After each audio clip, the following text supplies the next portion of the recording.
कहते हैं कि अगर जीने की जिद हो तो ऊपर वाला भी चमत्कार कर देता है। विपरीत परिस्थितियों में हमारा दिमाग कुछ ऐसे फैसले ले जाता है जिनके बारे में हम सपने में भी नहीं सोच सकते। सर्वाइवल की कहानियां तो आपने बहुत सुनी होंगी, लेकिन इस वीडियो में मैं आपको दो ऐसी सच्ची घटनाओं के बारे में बताने जा रहा हूं जिनके बारे में जानकर आपकी रूह कांप जाएगी। पहली घटना, ये साल 2003 की बात है। एरोन राल्स्टन नाम का एक लड़का पहाड़ों पर हाइकिंग करने के लिए जाता है। एरोन जिस जगह पर हाइकिंग करने जा रहा था वो एक सुनसान और वीरान इलाका था, जहां पर दूर दूर तक किसी भी इंसान का नामो निशान नहीं था। एरोन उस वीरान इलाके में छोटी छोटी पहाड़ियों को पार करते हुए पैदल चलता जा रहा था। तभी उसे उस वीरान जगह में दो लड़कियां दिखाई देती हैं। वो भी इस जगह पर हाइकिंग करने के लिए आई थीं, लेकिन वो अब रास्ता भटक चुकी थीं। एरोन उनके पास जाता है, उन्हें सही रास्ता बताता है और कुछ दूर तक उनके साथ में हाइकिंग करता है। इस रोमांचक सफर पर ये तीनों छोटे छोटे पहाड़ी दर्रों से होकर आगे बढ़ते हैं और सफर को एंजॉय करते हैं। उसके बाद ये दोनों लड़कियां वापस लौट जाती हैं, लेकिन एरोन और आगे जाना चाहता था तो वो अकेला ही आगे के सफर पर निकल जाता है। एरोन पहाड़ी दर्रों से होते हुए आगे बढ़ता जाता है और जब एरोन दो पहाड़ियों के बीच बने एक संकरे रास्ते से होकर नीचे उतर रहा होता है, तभी एरोन एक पत्थर का सहारा लेकर नीचे उतरने की कोशिश करता है तो अचानक पत्थर नीचे फिसल जाता है। तभी वो पत्थर दोनों पहाड़ियों के बीच फंसकर रुक जाता है। लेकिन ये एरोन के लिए कोई अच्छी खबर नहीं थी, क्योंकि एरोन का हाथ उस पत्थर और पहाड़ी की वॉल के बीच फंस जाता है। उसका हाथ उस पत्थर से कुछ इस तरह दब जाता है कि बार बार प्रयास करने के बाद भी एरोन अपने हाथ को उस पत्थर की गिरफ्त से बाहर नहीं निकाल पाता। वो सहायता के लिए जोर जोर से चिल्लाता है, लेकिन उन बियावान पहाड़ियों में उसकी आवाज खो जाती है और उसकी आवाज वहां से बाहर नहीं जा पाती। एरोन इस बात को भली भांति जानता था कि इस जगह पर कोई भी नहीं आता। महीने में एक आधी इंसान इस जगह पर हाइकिंग के लिए आता है, तो इस मुसीबत से एरोन को खुद ही निपटना था, वो भी रात होने से पहले। एरोन हाइकिंग के लिए अपने साथ जो भी सामान लाया था उसने वो सब उस पत्थर पर रख दिया। उस सामान में उसके पास एक चाकू था।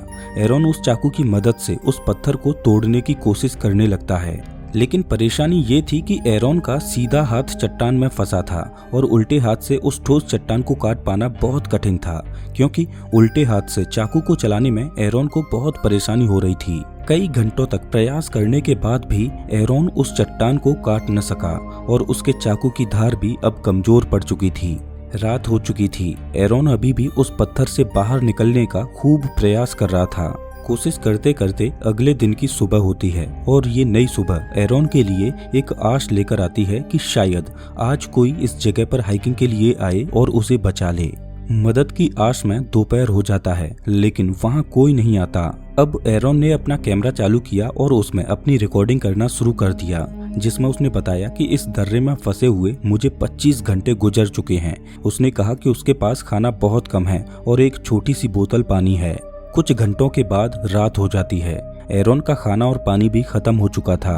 अगले दिन की सुबह होती है और एरोन अपने पास मौजूद रस्सी से एक पुली बनाकर उस पत्थर को हिलाने की कोशिश करता है, लेकिन वो पत्थर इतना भारी था कि एरोन उसे हिला भी नहीं सका। एरोन की निराशा बढ़ती जा रही थी। उसके पास ना कुछ खाने के लिए था और ना ही पीने के लिए पानी था। इस वजह से एरोन को जब भी पेशाब आता तो वो उसे अपनी खाली बोतल में भर लेता और अपना पेशाब पीकर ही अपनी प्यास बुझाता।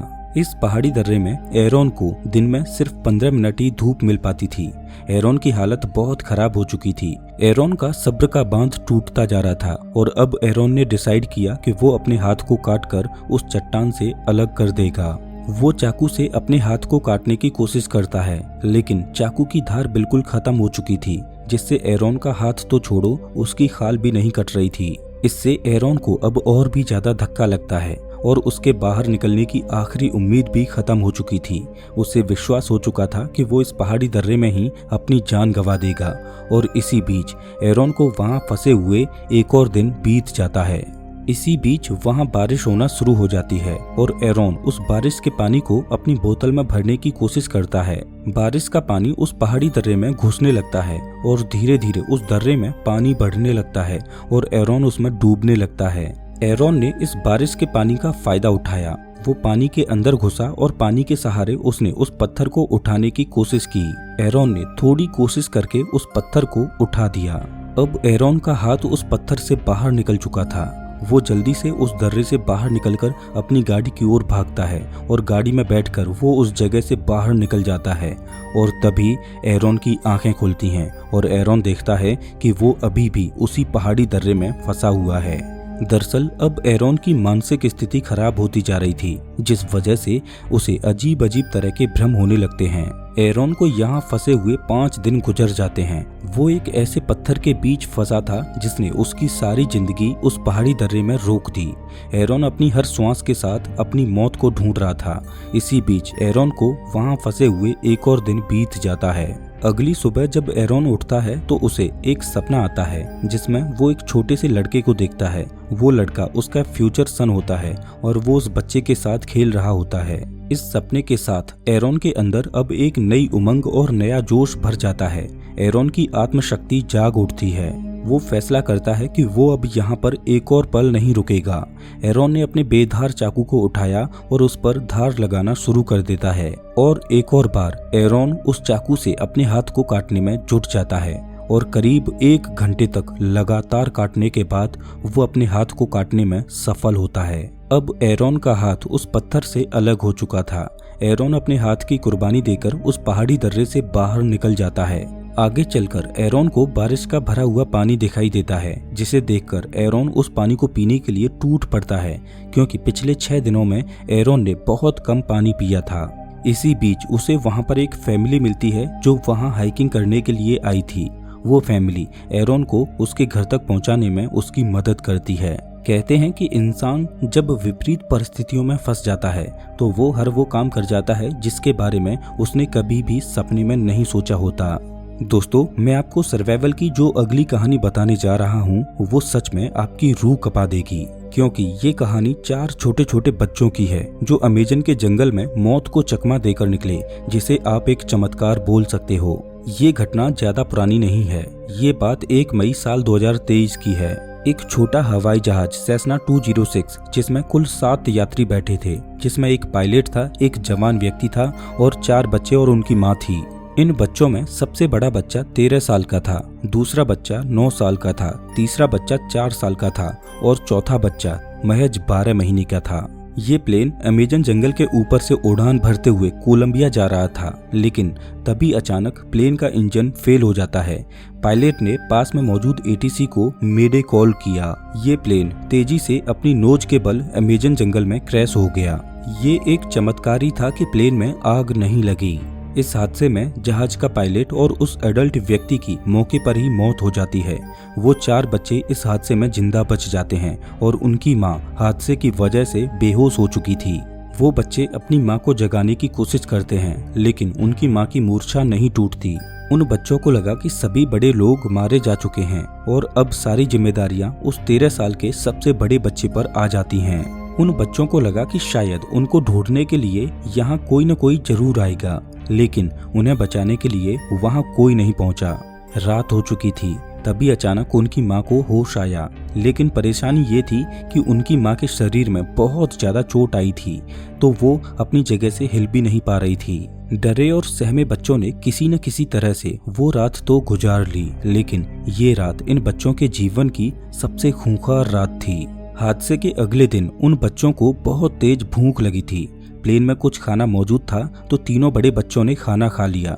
वहीं 12 महीने के बच्चे के लिए एक दूध की बोतल भी रखी थी, तो उस बच्चे को उन्होंने दूध पिलाया। उन बच्चों को ये उम्मीद थी कि उनको बचाने के लिए कोई न कोई तो जरूर आएगा और वो इस इंतजार में उस हादसे वाली जगह पर बैठे रहे, लेकिन उन्हें बचाने के लिए कोई नहीं आया और दूसरा दिन भी गुजर गया और फिर से एक और खौफनाक रात आ गई।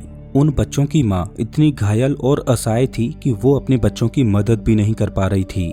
तीसरे दिन की सुबह होती है। अब प्लेन में बचा खाना भी खत्म हो चुका था और 12 महीने के बच्चे की दूध की बोतल भी खत्म हो चुकी थी और उसी दिन इन बच्चों की माँ ने अपना दम तोड़ दिया। अब इन बच्चों को आगे का सफर अकेले ही तय करना था। फाइनली वो बच्चे उस क्रैश साइट को छोड़कर आगे निकल गए, लेकिन वो नन्हे बच्चे इस बात से अनजान थे कि वो अपने छोटे छोटे कदमों से इस विशालकाय जंगल को पार नहीं कर सकते। ना ही उन्हें इस बात का ज्ञान था कि उन्हें किस दिशा में जाना है।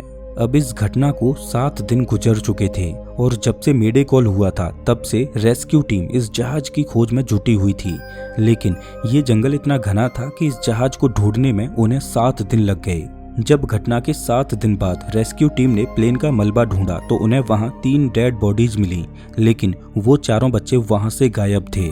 आसपास पड़ी खाने पीने की चीजों को देखकर रेस्क्यू टीम को समझ आ गया कि शायद वो बच्चे जिंदा बच चुके हैं। अब रेस्क्यू टीम ने अपनी सर्च का दायरा बढ़ा दिया और उन बच्चों को जंगल में चारों ओर ढूंढने लगे। लेकिन वो बच्चे इतने आगे निकल चुके थे कि उनका कोई अता पता ही नहीं चल रहा था। हादसे को 10 दिन गुजर चुके थे, लेकिन अभी भी उन बच्चों का कोई अता पता नहीं था।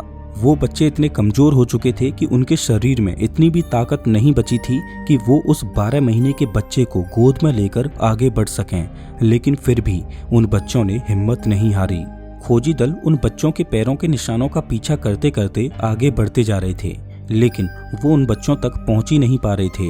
वो बच्चे किस हालत में हैं, वो सही सलामत हैं भी या नहीं, इस बात की भी उम्मीद कम होती जा रही थी। घटना के करीब 25 दिनों के बाद खोजी दल को उन बच्चों का एक सुराग मिला। उन्हें उनमें से किसी एक बच्चे का हेयर बैंड मिला। 12 महीने के बच्चे की दूध की बोतल मिली। घटना के 40 दिनों के बाद फाइनली उन चारों बच्चों को बहुत ही कमजोर हालत में खोज लिया गया। ये चारों बच्चे अभी भी जिंदा थे, लेकिन ये एक चमत्कार ही था कि पहले इन बच्चों ने प्लेन क्रैश को सरवाइव किया और उसके बाद 40 दिनों तक नन्हे नन्हे पैरों से अमेजन जंगल में भटकते हुए इन्होंने खूंखार परिस्थितियों को चुनौती दी। ये सोचकर ही रूह कांप जाती है कि अमेजन जंगल की भयानक रातों का इन बच्चों ने कैसे सामना किया होगा। सच में जाको राखे साइयां मार सके ना कोई, बाल न बांका कर सके चाहे जग बैरी होए। दोस्तों, ऐसा ही एक चमत्कार अपोलो 13 के साथ हुआ था, जब नासा के 3 एस्ट्रोनॉट चांद पर जा रहे थे। 3 दिनों की लंबी यात्रा के बाद वो चांद पर उतरने ही वाले थे कि तभी उनके स्पेसक्राफ्ट में एक ब्लास्ट होता है, जिसमें ऑक्सीजन टैंक फट जाता है, जिस वजह से उन एस्ट्रोनॉट्स के लिए बिजली, पानी और ऑक्सीजन की सप्लाई बंद हो जाती है। अब इन एस्ट्रोनॉट्स का चांद पर उतरना तो बहुत दूर की बात, सवाल ये था कि क्या ये तीनों एस्ट्रोनॉट्स धरती पर जिंदा वापस आ भी पाएंगे या नहीं।